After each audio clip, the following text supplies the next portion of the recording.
lingkungan masyarakat Desa Kedung Banteng, RT 1 RW 3. Makalah ini merupakan hasil proyek PSAJ Gabungan Mata Pelajaran Pendidikan Pancasila dan Sejarah Indonesia.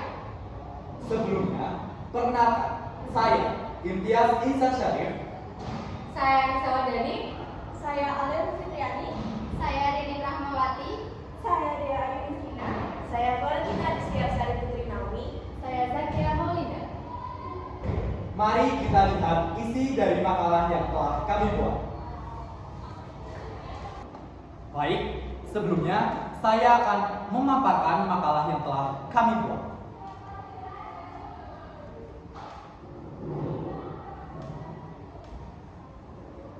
Makalah ini memuat halaman judul, kata pengantar, daftar isi, dan juga bab 1, pendahuluan. Bab 2, kajian teori studi pustaka. Bab 3, pembahasan hasil wawancara dengan warga masyarakat Desa Kedung Banteng RT 1 RW 3. Dan bab 4, penutup, lampiran, dan juga daftar pustaka. Lanjut kepada bab yang pertama, tentang pendahuluan. Yang pertama, Pancasila sebagai dasar negara dan pada hidup bangsa Indonesia memiliki peran yang sangat penting dalam membentuk identitas nasional serta menjadi landasan bagi seluruh aspek kehidupan berbangsa dan bernegara. Dalam era globalisasi saat ini, tantangan terhadap pengamalan nilai-nilai Pancasila semakin kompleks. Arus informasi yang cepat serta perkembangan teknologi membawa dampak pada pola pikir dan juga perilaku masyarakat, terutama generasi muda yang cenderung lebih terpengaruh oleh budaya luar. Di tengah perubahan tersebut, penting untuk mengkaji kembali bagaimana nilai-nilai Pancasila dapat diterapkan secara nyata dalam kehidupan bermasyarakat. Setiap sila dari Pancasila memiliki relevansi yang kuat dalam menciptakan masyarakat yang adil, beradab, dan juga sejahtera. Dan yang kedua, saya akan menjelaskan tentang tujuan proyek yang telah kami buat. Tujuan yang pertama yaitu memahami pengamalan nilai-nilai Pancasila di masyarakat. Dan yang kedua yaitu mengidentifikasi tantangan dalam pengamalan nilai-nilai Pancasila. Yang ketiga, meningkatkan kesadaran tentang pentingnya Pancasila. Yang keempat, mengaitkan Pancasila dengan sejarah perjuangan bangsa. Dan yang kelima, memberikan rekomendasi untuk penguatan pengamalan Pancasila. Dan untuk penjelasan bab yang kedua akan dijelaskan oleh Alia dan juga Riri. Selanjutnya, kami akan menjelaskan bab 2 tentang kajian teori atau studi pustaka. Yang pertama, peristiwa sekitar proklamasi. Proklamasi kemerdekaan Indonesia adalah peristiwa yang menjadi tonggak bersejarah terbentuknya negara Indonesia. Proklamasi dibacakan oleh Insinyur Soekarno pada tanggal 17 Agustus 1945 di Jakarta. Latar belakang proklamasi ini adalah kekalahan Jepang pada Perang Dunia Kedua yang mendorong golongan muda dan tua untuk mendesak kemerdekaan Indonesia. Sedangkan peristiwa yang latar belakang proklamasi ini yaitu pidato Soekarno tentang Pancasila sebagai dasar negara yang dilaksanakan pada tanggal 1 Juni 1945. Hal ini menjadi dasar ideologis bagi negara Indonesia merdeka. Dan sidang BEM PKI serta PPKI yang berperan penting dalam menyusun dasar negara dan menyiapkan teks proklamasi kemerdekaan Indonesia. Selanjutnya, pada tanggal 16 Agustus 1945 terjadi peristiwa Rengas Dengklok. Soekarno dan Hatta diculik oleh para pemuda agar segera memproklamasikan kemerdekaan Indonesia tanpa pengaruh Jepang. Setelah adanya proklamasi, terjadi pertempuran di Surabaya melawan pasukan Inggris dan Belanda. Ini menjadi simbol perlawanan dalam mempertahankan kemerdekaan Indonesia. Yang B, Proklamasi Kemerdekaan Indonesia. Teks proklamasi disusun oleh Insinyur Soekarno, Hatta, dan Ahmad Subarjo di rumah Laksamana Maeda. Proklamasi dibacakan oleh Insinyur Soekarno dan diikuti oleh pengibaran bendera sang merah putih yang dijahit oleh Ibu Fatmawati. Kemudian saya akan menjelaskan tentang C, pembentukan pemerintahan pertama Republik Indonesia, dan D, gagasan para pendiri bangsa tentang dasar negara. Setelah proklamasi kemerdekaan pada tanggal 17 Agustus 1945, Indonesia segera membentuk pemerintahan melalui serangkaian sidang PPKI. Proses ini meliputi pemilihan presiden dan wakil presiden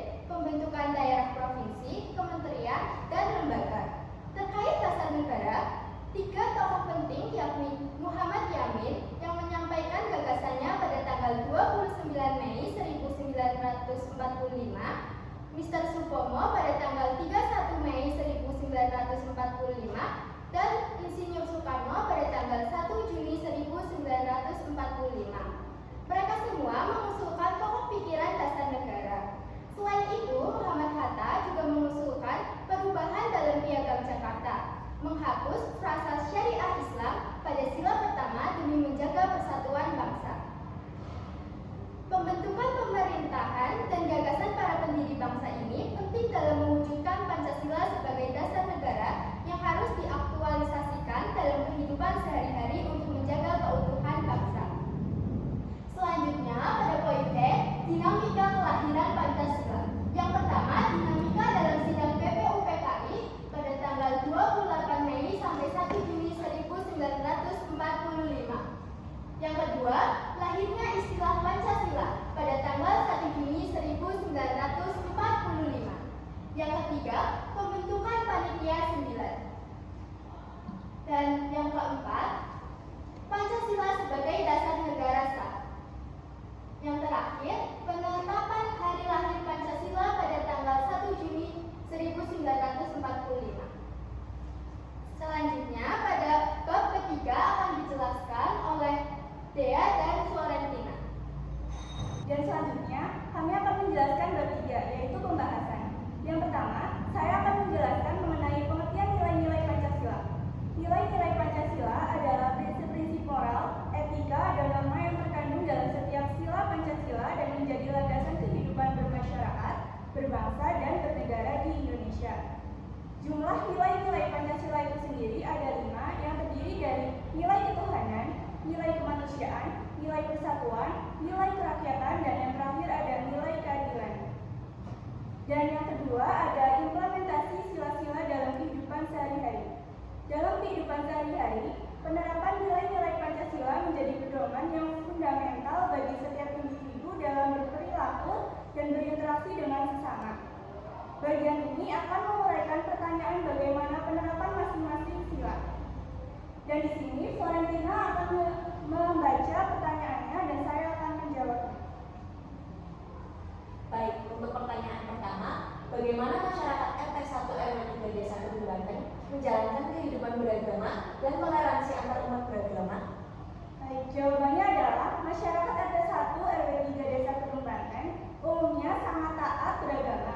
Setiap harinya, masyarakat yang beragama Muslim menjalankan ibadahnya di musola dan terdapat rasa saling menghormati antar umat beragama. Contohnya, saat ada perayaan hari besar agama tertentu, warga lain ikut membantu persiapan atau menjaga ketertiban bersama. Baik, untuk pertanyaan kedua, apakah ada kegiatan keagamaan rutin yang diikuti oleh masyarakat RT 1 RW 3 Desa Kedung Banteng? Baik, di RT 1 RW 3 Desa Kedung Banteng terdapat kegiatan-kegiatan keagamaan rutin seperti pengajian rutin, tahlilan, dan peringatan hari-hari besar Islam yang sering diadakan. Selain itu, ada juga kegiatan gotong royong memberikan tempat-tempat ibadah. Baik, untuk pertanyaan ketiga, bagaimana masyarakat RT 1 RW 3 Desa Kedung Banteng menjaga sikap saling menghormati dan peduli terhadap sesama? Baik, masyarakat RT 1 RW 3 Desa Kedung Banteng sangat peduli terhadap sesama.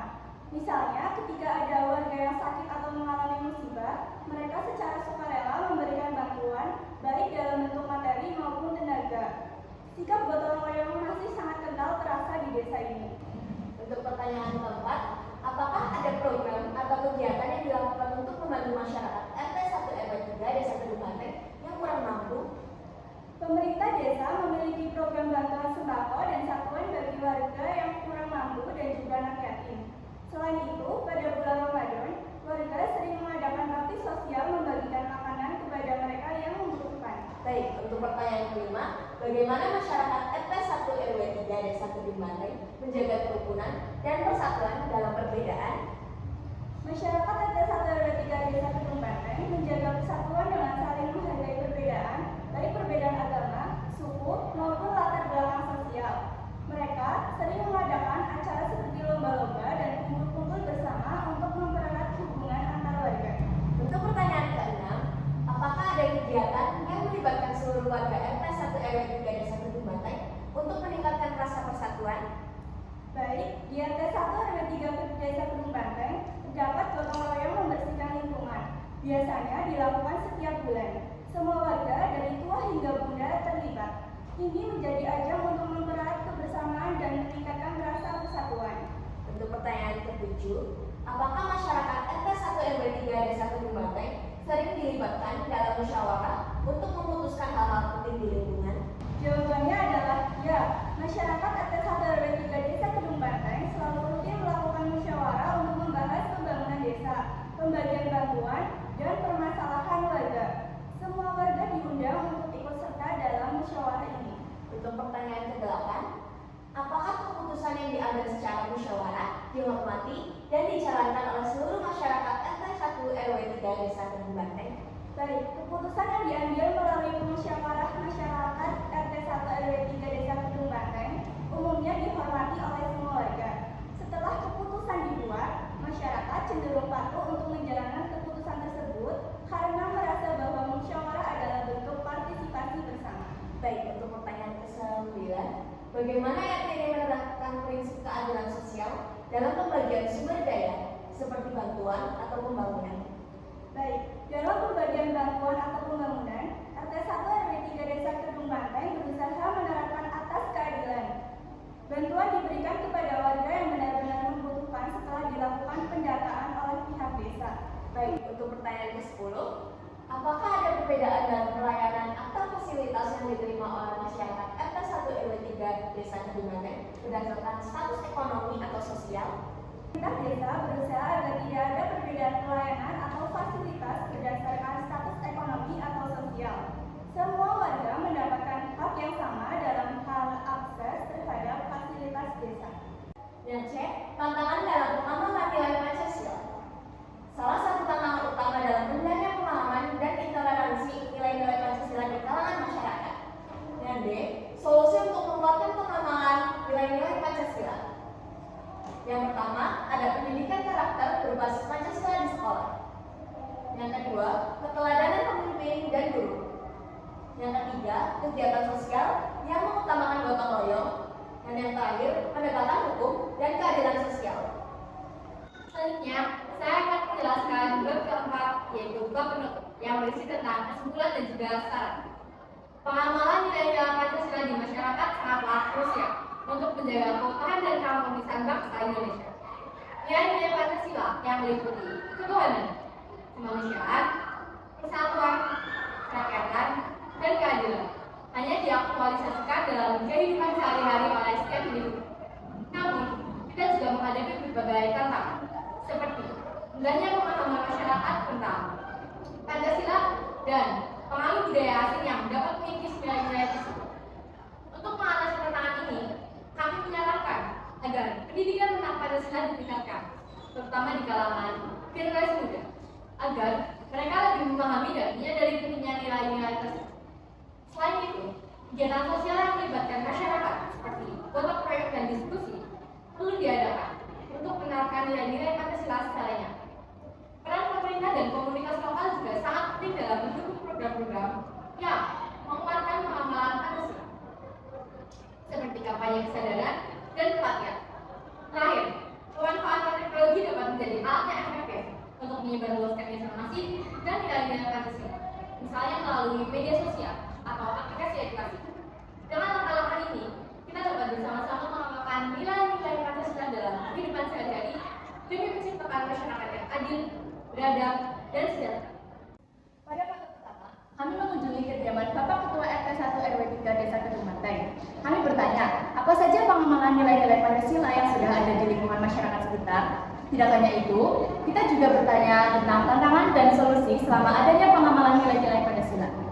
Selain kami mengunjungi kediaman Pak RT, kami juga mengunjungi kediaman beberapa warga sekitar RT 1 RW 3 seperti yang tertera di bagian lampiran makalah kami. Kami juga bertanya terkait dengan pengamalan nilai-nilai Pancasila yang sudah ada di lingkungan masyarakat RT 1 RW 3. Selanjutnya, ada foto kegiatan pengamalan Pancasila sila ke-1 yang berbunyi Ketuhanan Yang Maha Esa. Kemudian terdapat juga foto pengamalan Pancasila sila kedua yang berbunyi Kemanusiaan yang Adil dan Beradab. Dan ada juga foto pengamalan Pancasila sila ketiga yang berbunyi Persatuan Indonesia. Indonesia, terdapat foto kegiatan pengamalan Pancasila sila keempat dan kerakyatan yang dipimpin oleh hikmat kebijaksanaan dalam permusyawaratan perwakilan. Terdapat warga yang sedang melakukan musyawarah. Dan yang terakhir, foto kegiatan pengamalan Pancasila sila kelima yang berbunyi keadilan sosial bagi seluruh rakyat. Sekian presentasi dari kami. Wabillahi taufiq wal hidayah. Wassalamualaikum warahmatullahi